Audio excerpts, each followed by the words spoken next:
Ano po, anong sinagot niya sa verse 4?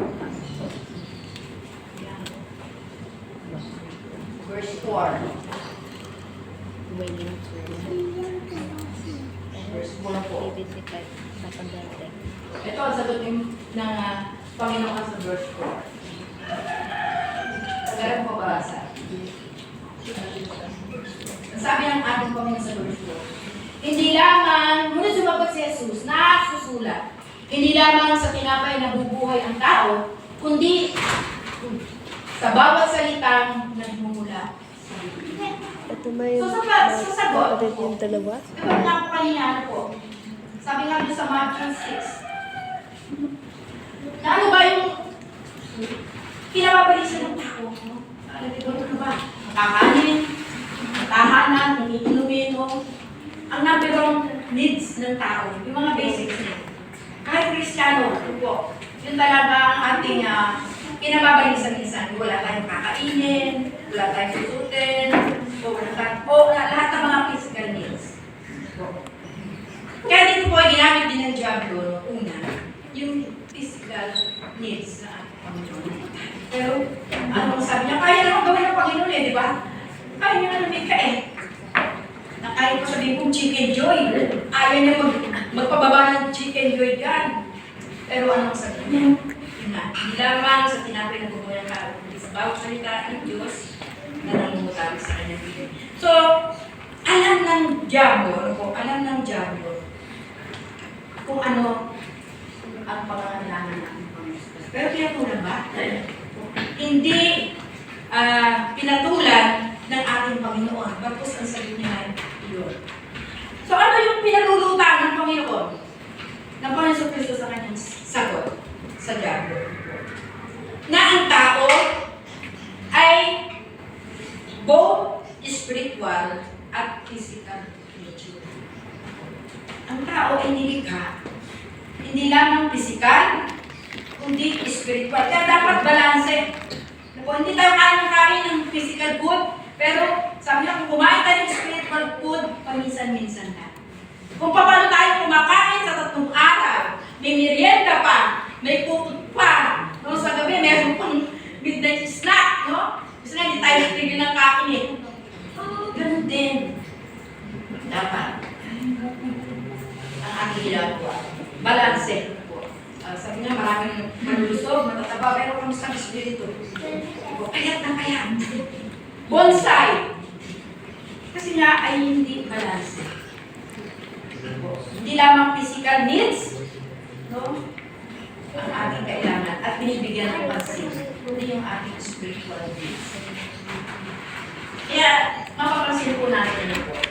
Maraming sa mga Hollywood, mga sikat, mayayaman, sila nagsusuicide. Sila nagpapakamatay sa kabila ng kanilang karanahan, sa kabila ng kanilang kasikasan. Because, ang inuna nila ay physical needs, material needs. At yung isa na dapat ay binabalansin nila, ay hindi na nagagawa, which is the Word of God. Kasi dito sa atin, there is a vacant place here sa ating buhay.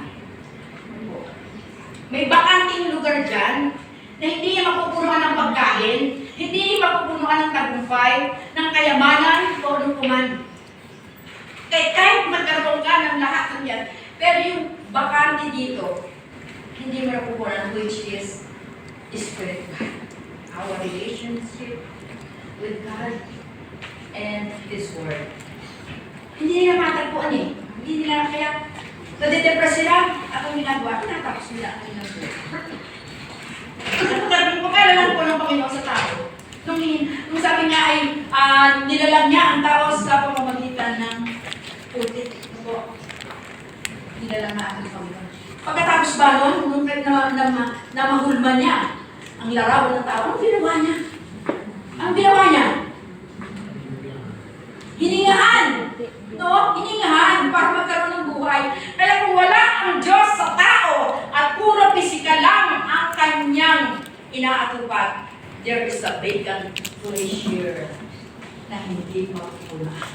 Kaya marami ang nagtatapos. Kaya kailangan araw-araw ng pagdaan, makabisi tayo ng tatrabaho nga. Kailangan din natin pinababayaan yung spiritual life natin. Kakain tayo dapat. Kasi yun po yung pagkain ng ating espiritu. At katulad ng katawan, pag hindi natin pinakain yan, ano nangyayari? Nakakasakit, di ba? Gulugo-lugo. Mahina.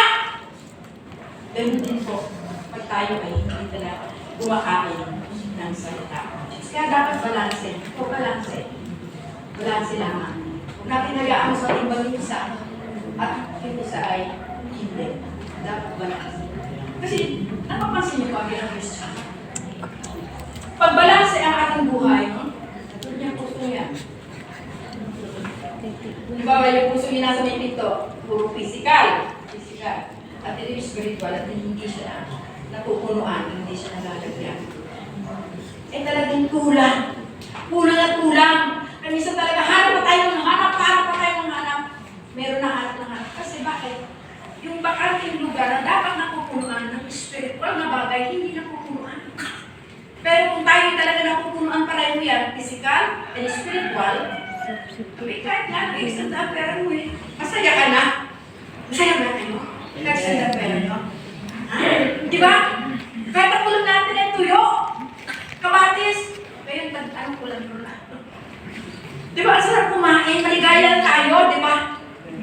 Kasi nga, nararanasan natin, yung tulong bahagi ng buhay natin, napupunuhan. So, kaya pag kulang ang spiritual, ano po, at physical, ay hindi tayo nagiging contento. Hindi tayo nagiging happy. Ito po, ang ating happiness ay nakadepende sa event, nakadepende sa tagumpay, nakadepende sa pagpapala. Pero kapag ang ating buhay, spiritual, buhay physical, ay yan po ay balance. Ay, sa konti lang. Huwag mo magpasalamat. Hindi na tayo magpasalamat pag marami. Po, pag malaki, kasi nga ay nagkakaroon tayo ng satisfaction. Nagkakaroon tayo ng kontento na sa ating mga. Kaya yun ang nais palutahin ng ating Panginoon na sinagot niya sa unang tukso ng Diablo. At pangalawa, ay ang sa pangangalaga sa buhay.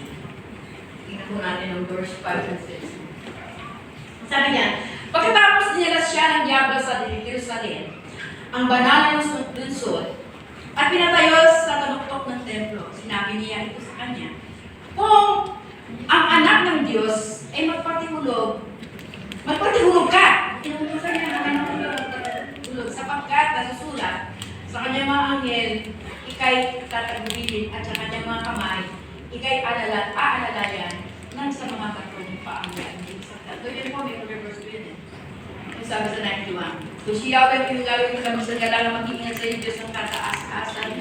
Walang anumang kapahamakan at paghihirap na darating sa iyong tahanan. Susundo niyo yung kanyang mga anghel sa kama kung marunong kayo iingatan. Itataasan mo yung mga paa sa kanilang mga palad upang ikaw huwag masaktan sa batong mataas. Alam mo yung gagawin? Sabi mo, paano?